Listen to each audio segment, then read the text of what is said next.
Om Namo Bhagavate Vasudevaya. Hoş gördük Bhagavad Gita'nın değerli dinləyicilərim. Bizim Bhagavad Gita seminerimiz devam edir. 10-cu fəslin 18-ci mətninə gəlib çatmışıq.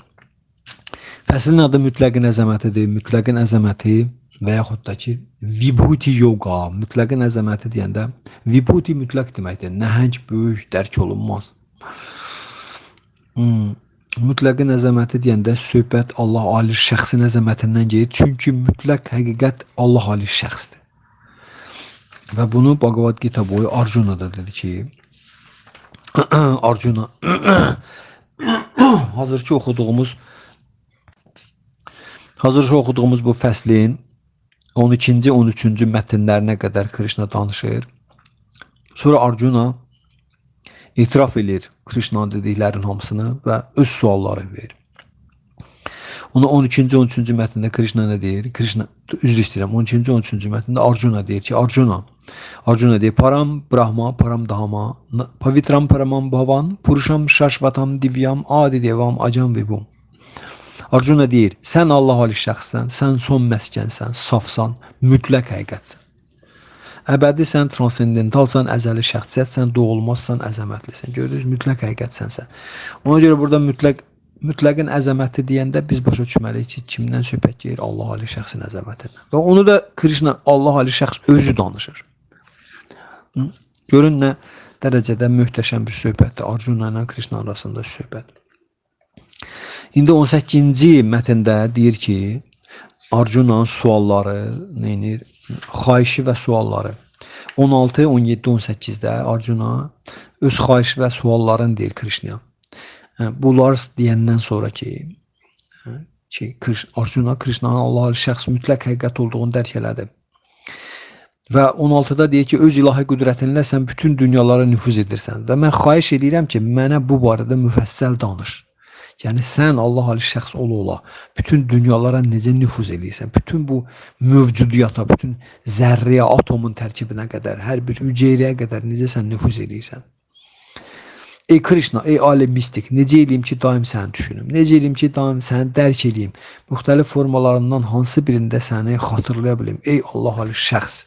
Və bunları Arjuna dedi. İndi 18-də də Arjuna öz müraciətini deyir, 19-dan Krishna'nın cavabları başlayır. 18 necədir?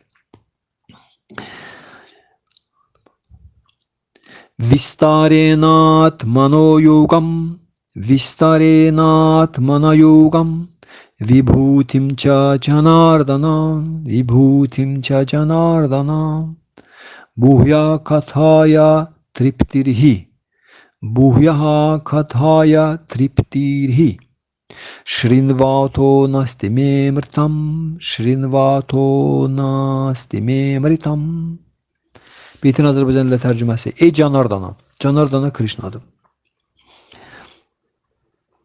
Canardana sözün tərcüməsi ey ateistlərin qənimi deməkdir. Ateistlərin qənimi. Canardana. O da Arjuna Krishna'ya müraciət edir. Ateistlərin qənimi kimi. Ey Canardana, xahiş edirəm, mənə yenidən öz ilahi qüdrətinin mistik gücünü təsvir elə.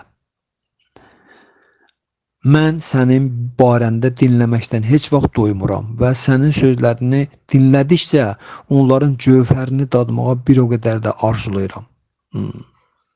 Arjuna görün nədən danışır. Ey Canardana, xahiş edirəm, mənə yenidən öz ilahi qüdrətinin mistik gücünü təsvir elə. Mən sənin barəndə dinləməkdən heç vaxt doymuram və sənin sözlərini dinlədikcə onların cövhərini dadmağa bir o qədər də arzulayıram. Bu Arjuna, mən bundan əvvəlki müazə dedi ki, Arjuna qoyduğu məsələlərə Krishna izah eləyib əslində. Deyibdir. İndi Arjuna Krishna'nı bu cür tanıyandan sonra, dərk eləyəndən sonra Arjuna başqa bizlərin rifahı naminə, kim ateistlərin, materialistlərin, adi insanların rifahı naminə Krishna'dan xahiş edir ki, Krishna bunları bir də təzədəndən izah eləsin, daha ətraflı, daha müfəssəl deyir orada. Ona görə də o Arjuna Krishna'ya Canardana deyə müraciət edir. Krishna'nın Canardana adı sözünün tərcüməsi ateistlərin qənimi deməkdir. Ateistlərin qənimi. Yəni ki, ey ateistlərin qənimi. Sən bir də tezdən bunların hamısı məizə. Görürsən burada baxın nə də qoyub. Xahiş edirəm mənə yenidən öz ilahi qüdrətinin mistik gücünü təsvir et. Yenidən, yəni sən dedin, amma indi yenidən bir də danış kimlərin? Həmən bax bu ateistlər üçün, materialistlər üçün, ha? Dəmir dövrün biz düşkün insanlar üçün. Bhaktivedanta Swami Prabhupadadan hazırki beytə qısa izahı belədir. Shaunaka Rishi'nin rəhbərlik etdiyi Naimisharanya Rishilərin meşəliyində Sutta Goswamiyə eyni ilə bu cür müraciət olunmuşdu. Onlar Sutta Goswamiyə Şrimad Bhagavatamdan söhbət gedir. Sutta Goswamiyə belə bir müraciət olunmuşdu. Onlar ona Sutta Goswamiyə demişdilər. Vayam tuna vitripyama uttama shloka vikrame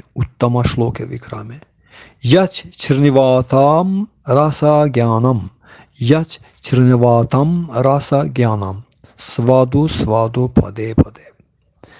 Tərcüməsi. İnsan Krishna'nın böyük dualarda mət edilən transendental əyləncələrini daim dinləyirsə də yenə doymur.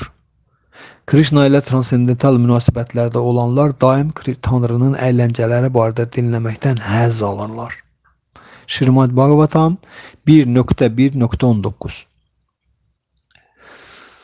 Beləliklə Arjuna Krishna haqqında və xüsusilə onun hər şeyə nüfuz etməsi barədə dinləməyə maraq göstərir. Amritam yəni cövhər deməkdir. Amrita cövhər deməkdir. Amritam yəni cövhər sözü Krishna aid olan hər hansı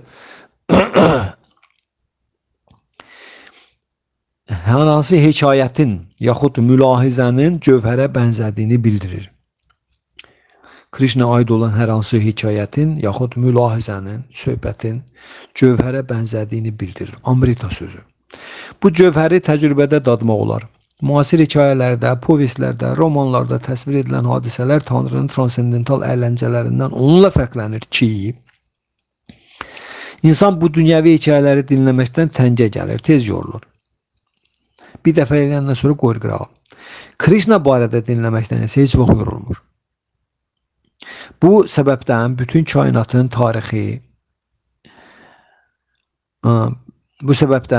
kainatın tarixi, Tanrının mücəssəmələrinin əyləncələri ilə zəngindir.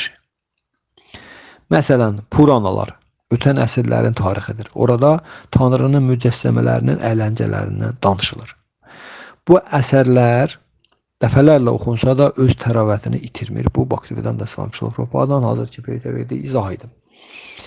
Krishna'dan Arjuna xahiş edir ki, öz ilahi qüdrəti, mistik gücü mənə bir də təsvir elə, yenidən.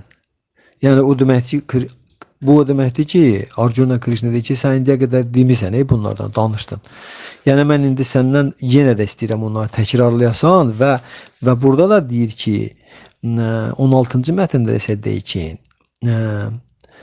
xahiş edirəm bu barədə mənə müfəssəl surətdə danış. Yəni yerli yataqlı, daha geniş danış da, bu məsələni daha böyük açıqla mənə. Bildiniz nətərim? Ne üçün də onu deyir, hansı səbəbdən deyir? Çünki deyir ki, mən sən barədə dinləməkdən heç vaxt duymuram. Və sənin sözlərini dinlədikcə onların cövhərini dadmağa bir o qədər də çox arzulayıram. Arjuna bunu Krishna'nın xoşuna getmək üçün demir ki, sadəcə olaraq ki, Krishna'nın xoşu gəlsin bundan. Yox, Arjuna duyduğunu deyir, o şeyi ki, duyur. Arjuna Krishna o nəyi ki, duyduğu Krishna ilə söhbətdən, Arjuna duyduqlarını etiraf edir sadəcə olaraq. Bildiniz? Burada deyəndə ki, sən Allah Ali şəxssən, sən son məskənsən, sən safsan, mütləq həqiqətsən, sən əbədisən, sən transendentalsan, əzəli şəxsiyyətsən, doğulmazsan, əzəmətlisən, bunlar sayır hamısını. Deyir, nə səni mələklər, nə də Allahsızlar başa düşə bilmirlər, dərk edə bilmirlər sən. Sən deyir, hər şeyin ilkin mənbəysən, bütün məxluqların hökümdarı, mələklərin tanrısı, kainatın sahibi sənsən. Və sən ilahi qüdrətinlə bütün dünya nüfuz eləyirsən. Bunlar Arjuna dərk elədikləridir. Amma o ki deyir ki, Arjuna deyir ki, sənin barədə dinləməkdən heç vaxt doymuram və sənin sözləri dinlədikcə onların cövhərini dadmağı bu qədər də arzulayıram. Bu da demək ki, Arjuna burada nə duyubdu? Krishnanın nə duyduqlarını deyir, dərk edilən duyduqlarını. Yəni o yaşayır Arjuna, o həzdan dediyini yaşayır Arjuna. Nə o ləzzəti, həzzi. Nə Krishna barədə dinləmək. De Krishna barədə dinləməkdə ləzzət var, həzz var. Elə belə o yoxdur ki, sən oturursan, dişindən dırnağa tutursan, belə gözü məcbur eləsən ki, gərək Allah barədə qulaq asım da, yox. Şeydir, nətər, qayda qoyulub. Bax, biz deyirdik ki, din sözü dinləmək sözün köküdür. Din sözü dinləmək sözün köküdür. Və dinləmək Şravanam, sədaqətli xidmətin birinci prosesidir. Sədaqətli xidmətin 9 formasından birincisi Şravanam, dinləməkdir. O da dindir. Deməli, din Şravanam deməkdir. Din, İslam dini, Xristiyan dini, Hinduizm dini, Buddizm dini, nə bilim, Yahudi dini. Din sözü, dinləmək sözün köküdür. Bunu yaddan çıxartmayın. Dinləmək isə bu, Tanrı barədə dinləməkdən söhbət gedir. Allah barədə dinləməkdən söhbət gedir. Allah barədə dinləmək, Arjuna burada deyir ki, sən barədə dinləməkdən heç vaxt doymuram. Arjuna Krishna deyir. Sən Krishna özü barəsində danışır. Çünki Krishna özüdür də Allah ali şəxs. Allah barədə danışmaq Krishnanın özünün özü barəsində danışmaqdır və Krishnanın özünün özü barəsində danışmaqdan üstün kim danışa bilər? Hansı peyğəmbər danışa bilər? Hansı mələk danışa bilər? Hansı guru, hansı ustad, hansı mömin danışa bilər? Heç kim. Heç kim. Krishnanın özü ancaq özü barəsində ən mükəmməl, ən necə deyirlər. Bu heç mənim izahıma ehtiyac yoxdur əslində. Bu məntiqidir, elə deyil. İnsanın özü barəsində ən çox biləndir də. Eləcə də Tanrı özü barəsində ən çox hər şeyi yerli yataqlı danışır. Mən kiməm? Və Arjuna burada deyir ki, mən sənin barəndə dinləməkdən heç vaxt doymuram. Deməli, dinləmək, din insana həzz gətirməlidir. Həzz, transendental həzz. Yəni, insanın ruhuna həzz verir. İnsanın ruhuna həzz verir. İnsanın ruhuna ne üçün həzz verir? Yəni, adamların ilahi söhbətləri qulaq asmağı bu mənsubiyyət demək deyil ki, ancaq mənsubiyyətimizi təsdiqləyirik. Mənsubiyyətimizi təsdiqləyirik. Yox, insanın Allah barədə dinləməkləri ona həzz gətirir. Soruşun, ne üçün həzz gətirir? Ona görə həzz gətirir ki, bu ruhun qidasıdır.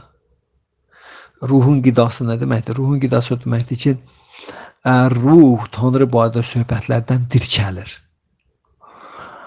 Dirçəlir o maddi dünyada özünü unutmaqla bizim ruhi can adlı şəxsiyyətimiz o özünü fiziki bədəndən iyiləşdirməklə dayanmadan burada, dayanmadan təhlükə hiss edir. Dayanmadan qorxu hissin içində yaşayırıq. Yəni bu maddi enerjinin, işin, gücün adın elə burada yaşayan canlı vaxtları qorxutmaqdır. Təhlükə yaratmaqdır. Bildiniz, hədələmək, qorxutmaq, təhlükə yaratmaqdır. Baxın, nə qədər çox insan maddi enerjinin təsirinə qərq olursa, o qədər çox bu təhlükəni, qorxunu hiss edir. Qorxu, hər şeyə görə qorxu. Və bugünkü gündə hazırki sivilizasiyanın bu dərdlərindən, problemlərindən bir dənədir. Bu qorxu hissidir. Qorxu hissi, hər şeyə görə qorxu. Xəstəliyə qorxusu, qocalığı qorxusu, ölüm qorxusu, işsizlik qorxusu, nə bilim, epidemiya qorxusu, müharibə qorxusu, zəlzələ qorxusu, sabahki günün qeyri-müəyyənliyi qorxusu, bilmirsən sabah nə baş verəcəkdir. Və qorxu hissi məhz insanı neyinir? İnsan inamı inamını itirəndə, Tanrı Allah ali şəxsə, ruhi can adlı özün ruhi təbiətini, ruhi varlığına, Allaha, müqəddəs yazılara, müqəddəs kitabların göstərişlərinə, bütün bu şeylərə inamını itirəndə çıxan inamın yerinə qorxu girir. Çıxan inamın yerinə qorxu girir. Soruşun ne üçün? Ona görə ki, bizim özümüzü cisimlə eyniləşdirməyimiz bizi vadar edir ki, ancaq 4 cismani instinkti yerinə yetirir. Hansı da yemək, yatmaq, seks, bir də qorxu. Qorxu hissi. Dördüncüsü qorxudur, baxın, qorxu hissi. Özü müdafiə eləmək. Onda özünü cisimlə eyniləşdirən insanın müdafiəçiləri kim olur? Mən sizə demişdim bunu söhbəti. Kimləri olur?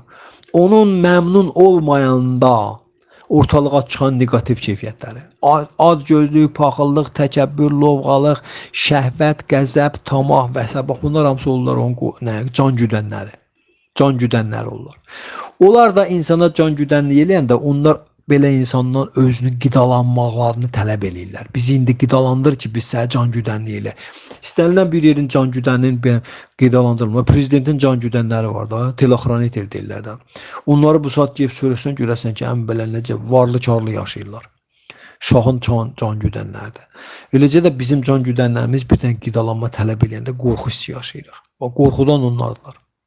Acgözlük, hansı qidan tələb eləyər bizdən?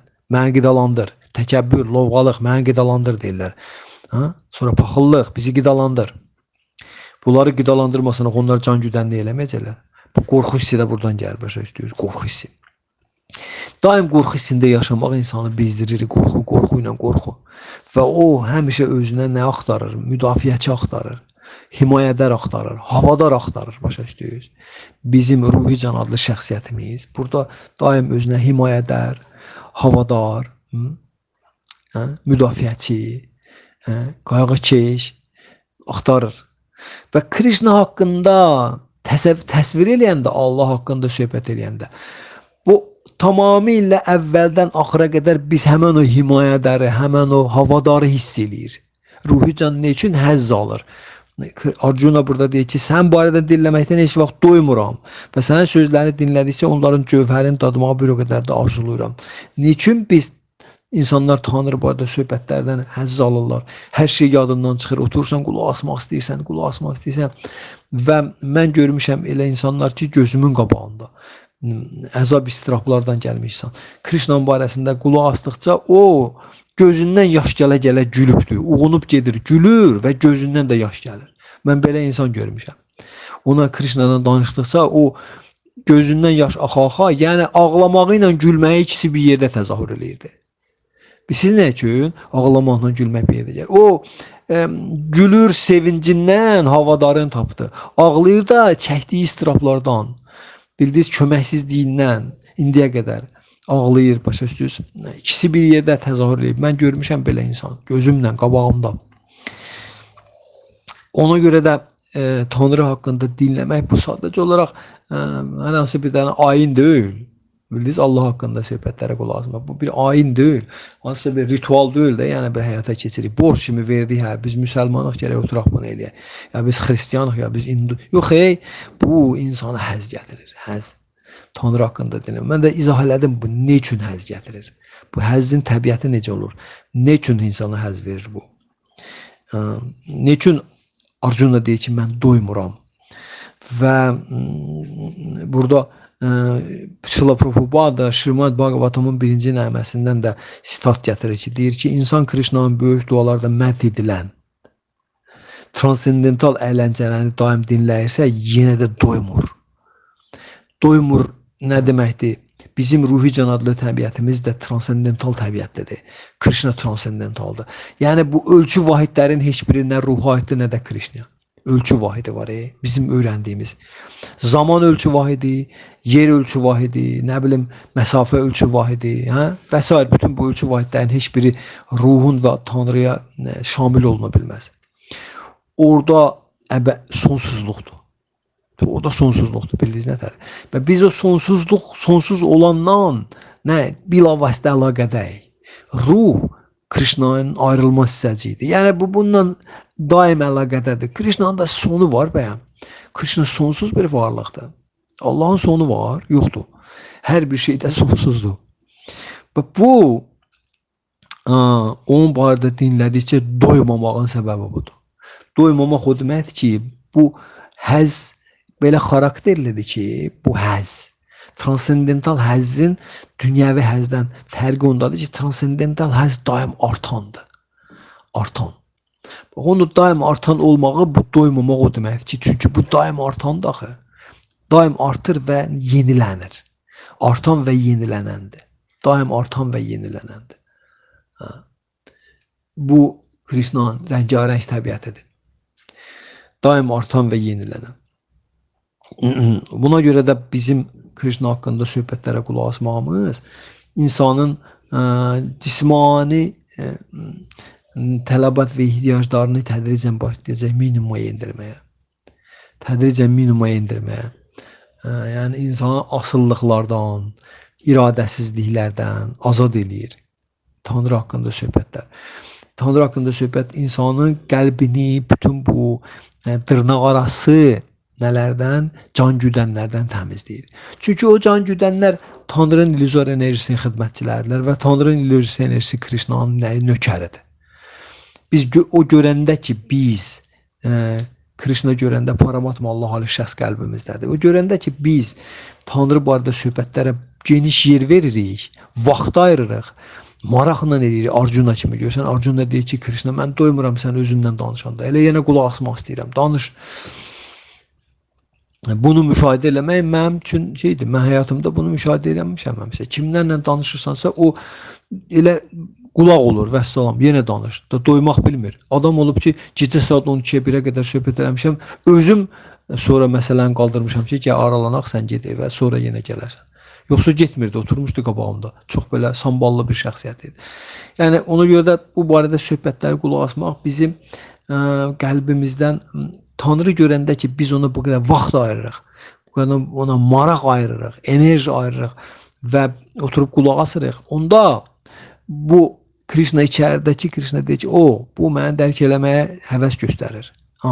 Mən də indi buna nə edəcəm, kömək eləyəcəm, şərait yaradacam buna. Birinci də nə olur?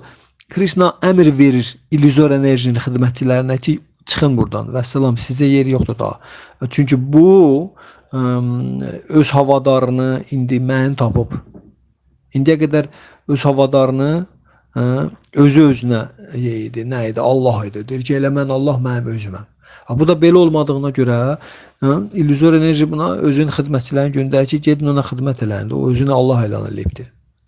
Şəhvət, qəzəb, tamah, gözlük, paxıllıq və s. lovğalıq, şöhrətpərəstlik, bunların hamısı gəlirlər. Bu saat bugünkü gündə planetin insanları bəyən bunlarla dolu deyil hamımız. Amma biz Krishna barədə söhbətlərə həvəs göstərəndə, maraq göstərəndə, vaxt ayıranda, enerji verəndə, zaman ayıranda və bunun mütəmadiliyini təşkil edəndə buna deyirlər din. Dinləmək Tanrı barədə. Onda Krishna özünün illüzor enerjisinə əmr verir. Şrila Prabhupada deyir ki, Krishna əmr verməsə mümkün deyil. Yəni negativ keyfiyyətlərimizdən Krishna kömək eləməsə nə eləmək? Can qurtarmaq, yaxa qurtarmaq qeyri-mümkündür. Biz öz başımıza indi bu saat şəhvətimizdən azad olacaq, qəzəbimizdən azad olacaq. Rus demişik, niçivo podobnovo. Belə şey yoxdur. Ancaq Krishnanın qarışmağı ilə məsələyə. Krishna qarışanda baş verir o. Bütün bu keyfiyyətlərin hamısı bir-bir gedirlər. Eyni zamanda da Krishna yadınıza gəlirsə, həmən bu başlıqda, elə bax bu fəsildə Krishna deyir ki, 4-cü, 5-ci mətnlərdə, həmən bax bu 10-cu fəslin 4-cü, 5-ci mətnlərində Krishna nə deyir? Deyir ki, canlı məxluqlara xas olan ağıllılığın, elmliliyin, şübhə və səhvlərdən azad olmağın, rəhimdilliyin, düzlüyün, hisslərə nəzarət eləmək qabiliyyətinin, ağılı idarə eləmək qabiliyyətinin, xoşbəxtlik, bədbəxtlik, doğuluş, ölüm, qorxu, qorxmazlıq, zorakılıqdan imtina etmək, tarazlıq, məmnunluq, zahidlik, xeyriyyətçilik, şöhrət, şərəf. Bunların hamısını mən yaratmışam. Bunları da Krishna yaradıb. Bunları da Krishna yaradıb, verir insana. Bütün bu keyfiyyətləri. Ona görə də biz maraq göstərəndə Krishna o negativ keyfiyyətlərə əmr verir ki, siz çıxın bir-bir. Gedin, sizin daha yeriniz yoxdur. Çünki o indi özünə can güdən mən etiraf edir, mən tapıb. Onun indi can güdəni mənəm. Krishna özüdür. Bizim can güdənimiz əslində Krishna'dır. Amma biz özümüzü Krishna sayanda bizə can güdən Krishna'nın illüzor enerjisi gəlir. Krishna'nın illüzor enerjisi başlayır bizə can güdənlik eləməyə. Şeytan gəlir də, şeytandır. Şeytan nə vaxta qədər insana nə eləyir? Can güdənlik eləyir, telexaranət eləyir. O vaxta qədər ki, hələ insan özünü Allah sayır. Allah mənəm. O şeytanın təsir altında olmaq bu deməkdir. İnsan özünü Allah sayında şeytanın təsir altında düşür. Həmən nə üçün şeytan gəlir ona nə eləməyə? Can güdənlik eləməyə. Özünün nə ilə? Ordusu ilə. Şeytanın da ordusu cinlər, şeyətənlər, şeytanın sürüdür də, illüzor enerjinin xidmətçiləridir. Və onlar hamısı cəhalət, şəhvət, qəzəb, tamah, bunların hamısı da şəxsiyyətdirlər hamısı.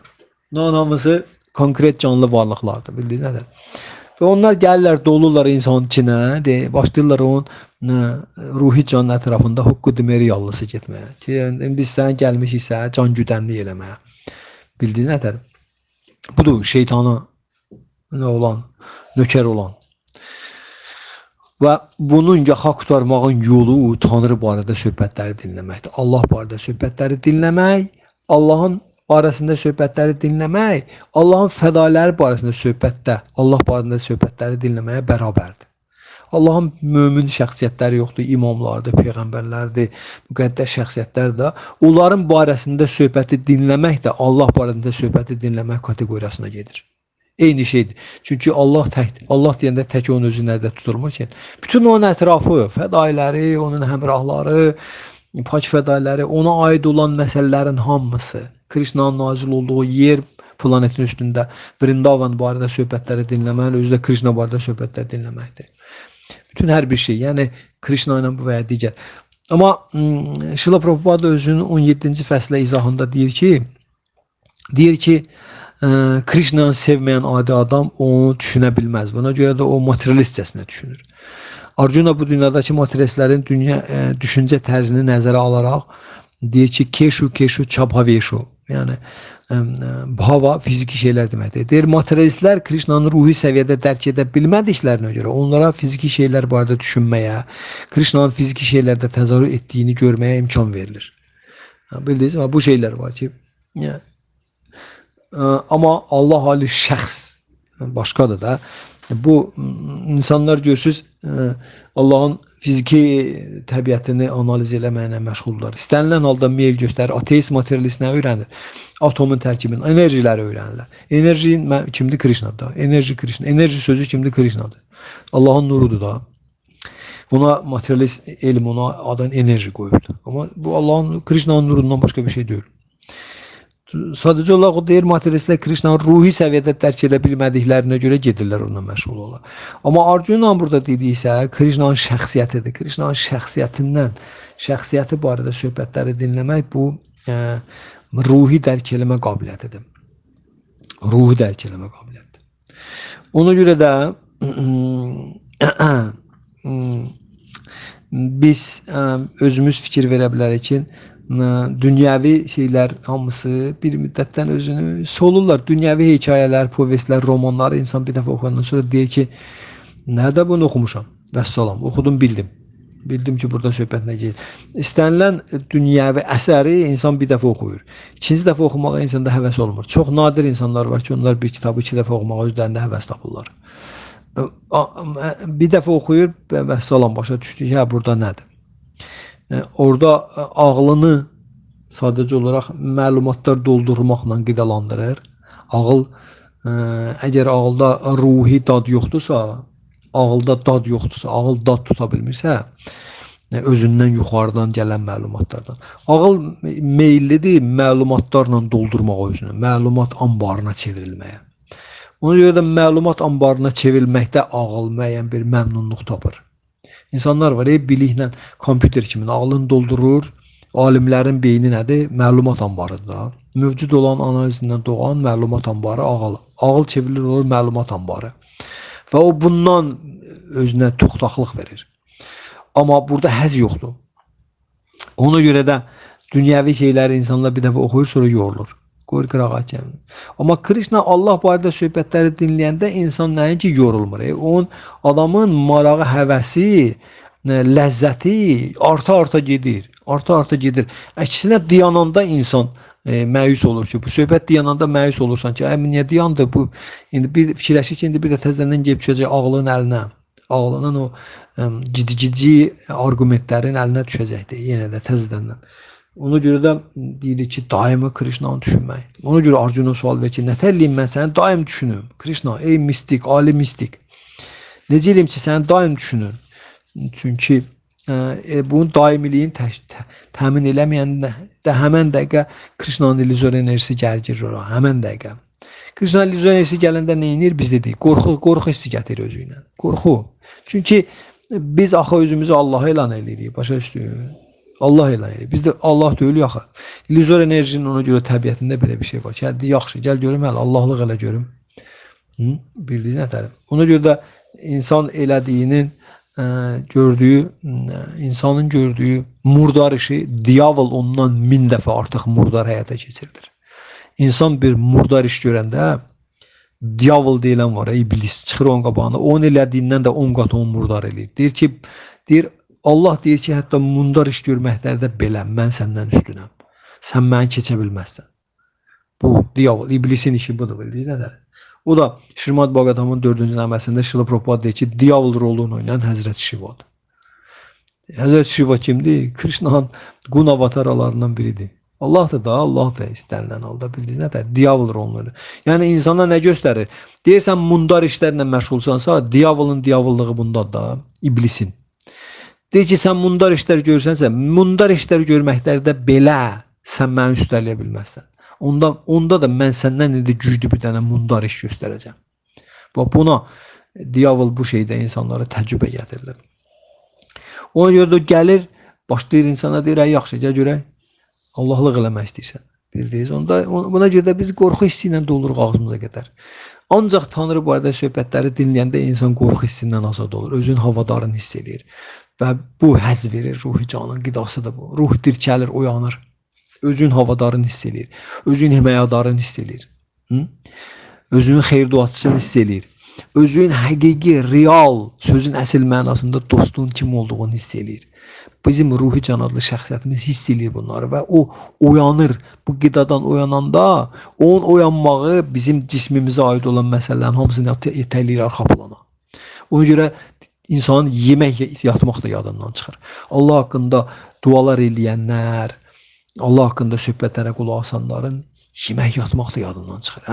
Altı Gosvami deyir ki, Vrindavanın ağacların altında, hər ağacın altında bir neçə müddət yatır, bir qədər yatırlar, sonra gedirlər o birisi ağacın altında yatırlar. Ağacın altında yatırlar. Özdə nə qədər sutkada 2 saat.